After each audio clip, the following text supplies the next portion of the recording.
মুস্তাফিজুর রহমানের সবশেষ KKR social হ্যান্ডেলে দেয়া বার্তা এবং এই কেকেআর ফ্যান্স কারা আমার কাছে মনে হয় যে এই মুহূর্তে বাস্তবতা যেদিকে গিয়েছে তাতে বাংলাদেশের মানুষ, বাংলাদেশে বসবাসকারী যারা ক্রিকেট ফ্যান রয়েছে তারা পুরো ভারতবর্ষের থেকেও কেকেআরকে প্রবলভাবে সাপোর্ট করছে। মুস্তাফিজকে নিয়ে কেকেআর তাদের সোশ্যাল হ্যান্ডেলে যতগুলো পোস্ট করেছে এবং অন্য সকল ক্রিকেটারকে নিয়ে যত পোস্ট করেছে সব যদি একসাথে জোড়া লাগানো হয় অন্যদেরটা, মুস্তাফিজের সিঙ্গেল পোস্টের রিচ, ভিউ, রিয়াকশনে কাছাকাছি যাবার সক্ষমতা হয় নাই। এখন এই কেকেআর এমন একটা পর্যায়ে গেছে, এমন একটা রেকর্ড করতে মুস্তাফিজকে হেল্প করেছে, এমন একটা নিলামে চমক দেখিয়েছে যেখানটা সবারই চোখ ছানা বড়া করে ফেলেছে। কিভাবে? দেখুন, মুস্তাফিজুর রহমান বাংলায় যে স্টেটমেন্টটা দিলেন এটাও কিন্তু অনেক বড় একটা স্টেটমেন্ট। কলকাতা, পশ্চিমবঙ্গ, এপার বাংলা, ওপার বাংলা, শাহরুখ খান সবকিছু মিলিয়ে যেন ওই 9 কোটি 20 লাখ রুপির মুস্তাফিজ একটা অদ্ভুত ধরনের মেলবন্ধন, একটা ব্রিজিং করে ফেলেছে বাংলাদেশ আর ভারতের মধ্যে। পলিটিক্যাল কারণে যে শীতলতা আমরা বিভিন্ন সময় লক্ষ্য করছিলাম, মুস্তাফিজের কেকেআরে গমন সবকিছু যেন পাল্টে দিয়েছে। 9 কোটি 20 লাখ রুপি যেই মূল্যে মুস্তাফিজকে তারা কিনেছে, যেভাবে বিট করেছে, যেভাবে একটা সময় তুমুল প্রতিদ্বন্দ্বিতা চলছিল দিল্লি এবং চেন্নাইয়ের মধ্যে, ফাইনালি কেকেআর জয়ী হয়েছে। সেখান থেকে কিছু স্ট্যাট না বললেই না, এবং এর সাথে মুস্তাফিজের প্রাইসটা 15 কোটি রুপি হতে পারতো, সেটা কেন হলো না সেই আলোচনাটাও আজকের আলোচনায় খুব বেশি প্রাসঙ্গিক। খেয়াল করে দেখুন, 9 কোটি 20 লাখ রুপিকে যদি আমরা কনভার্ট করি বাংলা টাকায়, সেটা দাঁড়ায় প্রায় 12.5 কোটি টাকার কাছাকাছি।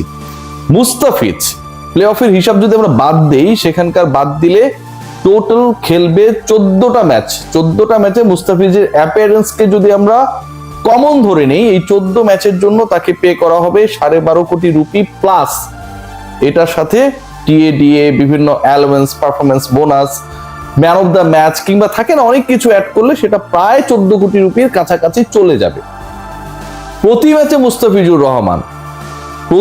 মুস্তাফিজুর রহমানের প্রাইসটা হচ্ছে প্রায় 1 কোটি রুপি। প্রায় 1 কোটি রুপি মুস্তাফিজুর রহমানকে প্রত্যেকটা ম্যাচে পে করার শর্তে, অলমোস্ট প্রায় 1 কোটি রুপি পে করার শর্তে কেকেআরে তিনি গেছেন। প্রত্যেক ম্যাচে যদি 1 কোটি রুপি হয়, অলমোস্ট 1 কোটি রুপি হয়, তাহলে খেয়াল করে দেখুন যে একটা ম্যাচে মুস্তাফিজ সর্বোচ্চ 24টা বল করবেন। এই 24টা বলের প্রত্যেকটা বলের জন্য মুস্তাফিজুর রহমানকে দেয়া হবে প্রায় 4 লাখ রুপি। একটা ডেলিভারির জন্য মুস্তাফিজের পেমেন্ট হচ্ছে 4 লাখ রুপি।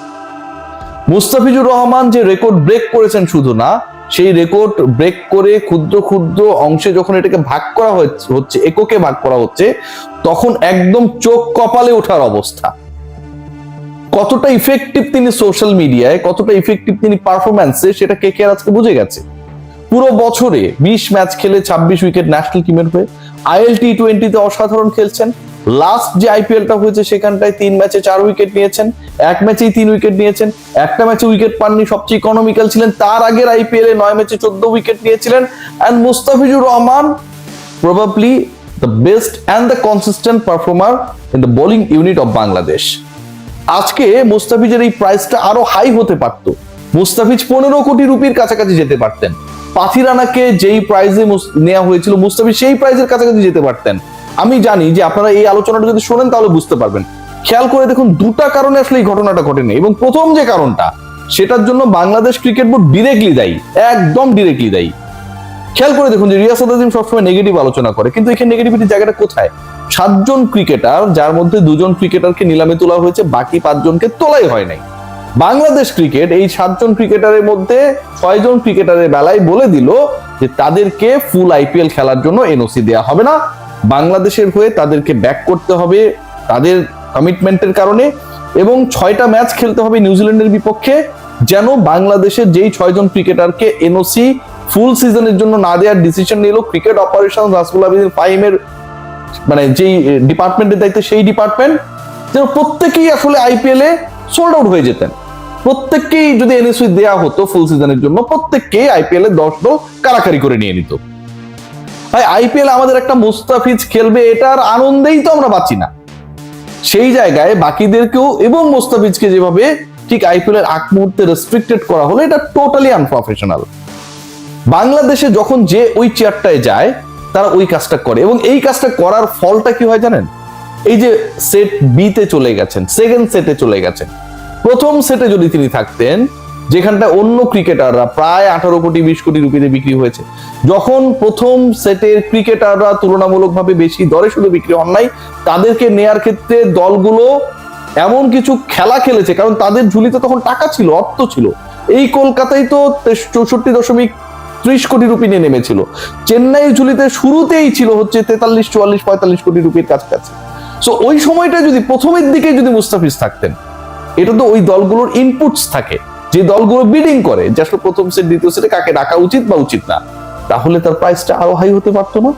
মুস্তাফিজকে নিয়ে যখন 3টা দল বিট করছিল, প্রথমে দিল্লি শুরু করলো, চেন্নাই তার সাথে কম্পিট করলো, শেষে এসে কলকাতা যোগ দিল, এবং যেটা অনেক সময় মনে হচ্ছে 5-5.5 কোটি রুপির মধ্যেই শেষ হয়ে যাবে, সেটা 10 কোটি ছুবে কিনা সেই রকম একটা সিচুয়েশন ক্রিয়েট হলো। সেখানটায় তো আরো অন্য দলও তো আগ্রহী হতে পারতো, কিন্তু তাদের পারচেস ক্যাপাসিটি তখন ছিল না যখন মুস্তাফিজকে নিয়ে বিট করা হলো। বাংলাদেশ ক্রিকেট বোর্ড ওই পারচেস ক্যাপাসিটি থাকা অবস্থায় দলগুলোকে অ্যালাউ করে নাই, আগ্রহী করে তুলে নাই সেট ওয়ানে রাখার ক্ষেত্রে, অথবা মুস্তাফিজের ব্যাপারে সেট ওয়ানে তিনি থাকলে তারা আগ্রহী, এরকম একটা মতামত দিতে আইপিএল গভর্নিং কাউন্সিলকে কিংবা বিডিং যারা পরিচালনা করছিলেন। কারণ মুস্তাফিজকে ফুল সিজনের জন্য তারা পাবে না, এটা তারা জেনেছিল। এখন একজন ক্রিকেটারকে আপনি ফুল সিজনের জন্য পাবেন না, কিন্তু সেই ক্রিকেটারকে নিয়ে আপনি শুরুতেই বিট করবেন, এটা ভাই পৃথিবীর যে কেউ, আমি হলেও তো এটা করবো না। ক্রিকেট বোর্ড এখানে সবচেয়ে বড় বাধাটা দিয়েছে, এবং সেটার ফল যেটা হলো মুস্তাফিজের ক্ষেত্রে শেষ মুহূর্তে গিয়ে চেন্নাই যখন হাল ছেড়ে দিল, 9-20 কলকাতা পেয়ে গেল। চেন্নাই যদি 9-20 টপকে 9-40 বলতো, বিশ্বাস করুন কলকাতা 9-60 যেত। কলকাতা কেকেআর তারা এমন একটা মুডে ছিল, যেভাবে হোক they have to purchase Mustafiz. শেষ পর্যন্ত তারা সেটা করেছে, কিন্তু মুস্তাফিজ আসলে যত অর্থে বিক্রি হবার কথা ছিল, যেহেতু অনেকের প্রাইসটা 25 কোটি 18 কোটি 14 কোটি রুপি পর্যন্ত বিদেশি ক্যাটাগরিতে উঠেছে, বিদেশিদের মধ্যে টপ 5 এর মধ্যে মুস্তাফিজ ছিলেন। টোটাল আজকের যে অকশনটা হলো গতকাল, সেই অকশনে টোটাল হাইয়েস্ট পেইড ক্রিকেটারদের মধ্যে টপ 6 এর মধ্যে তিনি ছিলেন। সেই মুস্তাফিজের প্রাইসটা আরো হাই হতে পারত, শেষ পর্যন্ত হয় নাই।